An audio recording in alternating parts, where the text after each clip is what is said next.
Welcome back to my recent trip to Darjeeling. और मैं दार्जिलिंग गया था बहुत ही रिसेंटली, और मैं गया था कुछ काम के लिए। तो साथ में मैंने मम्मी पापा को भी बुला लिया था क्योंकि मम्मी पापा को मुझे कुछ सरप्राइज़ देना था।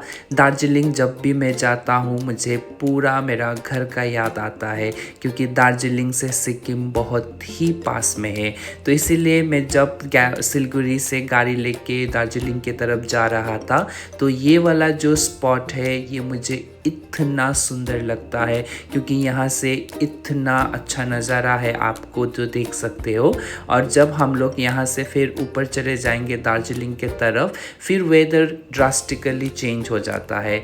जहाँ पे नीचे इतना गर्मी था बट जब ऊपर दार्जिलिंग के जब पास पहुँच जाते हैं हम लोग, इतना फ्रेश, इतना ठंडी हवा। और सबसे ज़्यादा तो यहाँ पे इस टाइम फॉग ही फॉग था। मुझे आसपास का यानी कि पास में जो था वो तक नज़र नहीं आ रहा था।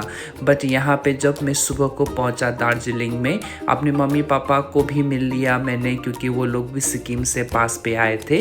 तो हम लोग यहाँ पे होटल पे नहीं रह रहे हैं क्योंकि मेरा यहाँ पे जो दीदी कज़न वगैरह है वो लोग यहाँ पे रेंट में रहते हैं।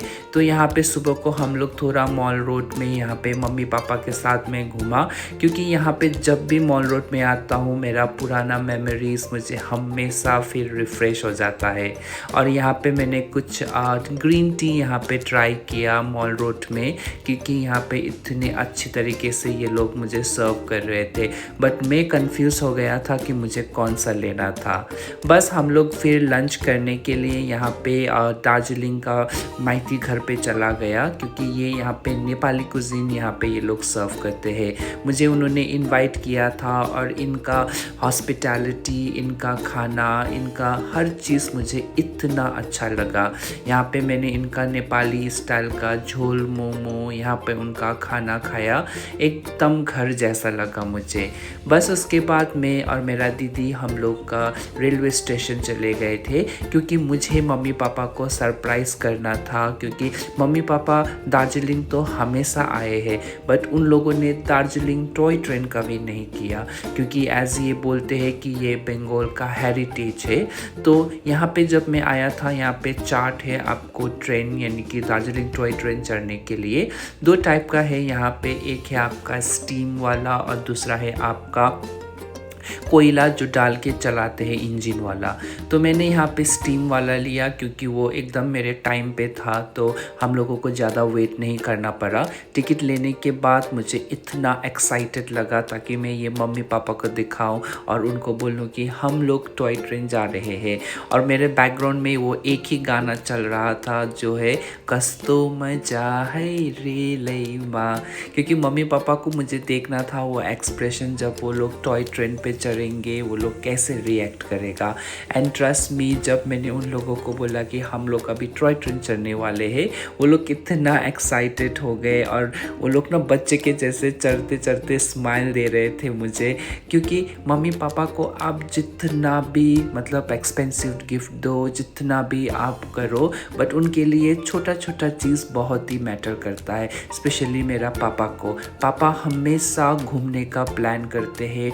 मतलब जब भी हम लोग बचपन पे थे बट कुछ ना कुछ रीज़न की वजह से वो घूम नहीं पाए या फिर हमारा पढ़ाई के लिए, बट जब भी मुझे अभी मौका मिलता है मैं उनको कहीं ना कहीं छोटे छोटे जगह पे घुमाने के लिए लेके जाता हूँ। और यहाँ पे इस ट्रेन पे तो मैं भी फर्स्ट टाइम चढ़ा था क्योंकि यहाँ पे जो लोकल लोग हैं वो लोग कभी नहीं चढ़ते हैं। बट आज जब मैंने यहाँ पे टॉय ट्रेन का ये मतलब सफ़र लिया, आई विल सजेस्ट कि दार्जिलिंग का खुद का वहाँ का लोगों को भी टॉय ट्रेन पे एक बार तो आपको राइड लेना है। इतना मतलब मज़ा आएगा इस पे, क्या बोलूँ आपको। हमने यहाँ पे थोड़ा सा ग्रीन टी, थोड़ा सा यहाँ पे फ्रीज मैग्नेट लिया, मतलब जब मैं कलकत्ता लौट के जाऊँगा तो वहाँ पे लोगों को दूँगा। तो क्योंकि हमेशा ये तो एक मतलब रिचुअल ही होता है, जब भी आप घूमने आओगे तो कुछ ना कुछ आपको ख़रीद के लेके जाना है। यहाँ पे बतासा लूप में थोड़ी देर के लिए ये ट्रेन रुकता है, उसके बाद फिर आपको यहाँ से गुम स्टेशन लेके जाता है। गुम स्टेशन में जब हम लोग पहुंच गए थे, थोड़ा सा बारिश ऑलरेडी यहाँ पे स्टार्ट हो गया था, पर भी हम लोग थोड़ा सा गुम स्टेशन में यहाँ पे ट्रेन 10-15 मिनट के रुकता है ताकि आप यहाँ पे पूरा सा स्टेशन घूम लो। यहाँ पे एक छोटा सा घूम का म्यूज़ियम था, क्योंकि आपको तो पता है इंडिया का सबसे highest I think railway station है घूम। तो यहाँ पे बारिश की वजह से हम लोग उतना घूम नहीं पाए, बट ऑल्सो मैं और पापा हम लोग थोड़ा निकल के घूम स्टेशन में घूमा, और हम लोगों ने यहाँ से गरम गरम मोमो को भी पैक कर लिया, क्योंकि हमें भूख भी लगा था, क्योंकि हमने लंच के बाद पूरा इवनिंग कुछ नहीं खाया था। और दार्जिलिंग आया और फिर यहाँ का मोमो नहीं खाया तो ये तो हो ही नहीं सकता। इतना स्पाइसी चटनी था उसके साथ ये momo. Trust me, I was craving for momo, but ये खाने के बाद तो मेरा पूरा मोमो का क्रेविंग मर गया। और ये वाला जो कंडक्टर इतना हेल्पफुल थे, क्योंकि वो हमें भी फॉलो करते थे, और उनसे थोड़ा सा मतलब हेल्प लिया और हम रास्ते पे उतर गए। नाइट में हम लोग यहाँ पे डिनर खाने के लिए आए थे। मैं अपने पूरा दीदी का बच्चों को लेके आया था, क्योंकि हम लोग उनके घर पे रह रहे थे। पापा तो यहाँ पे सिर्फ फ्रेंच फ्राइज़ खा के अपना पेट भरने के बारे में सोच रहे थे। मम्मी को तो बहुत ही इंजॉय करता है खाने के टाइम पे, and I love the way she enjoy everything what ever she do. और यहाँ पे हम लोगों ने सब बच्चे थे हमारे साथ, तो उनके हिसाब से हमने ऑर्डर किया था। मुझे बहुत ही इच्छा था कि मुझे यहाँ पे केविंस्टर का जो बाहर का रूफ टॉप में बैठ के खाना खाने का, क्योंकि वहाँ का जो मतलब व्यू है वो इतना अच्छा है, लाइटिंग वगैरह।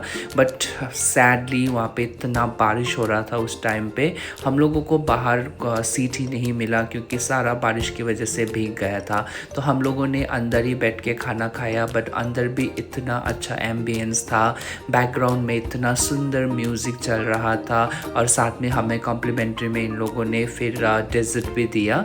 तो बारिश की वजह से ये वाला जगह तो मैं कभी नहीं मतलब खा पाया, बट नेक्स्ट टाइम जब आऊँगा तो I will try to book over here. But हम लोगों का जो भी रात था मज़ा आया with family, I enjoyed a lot.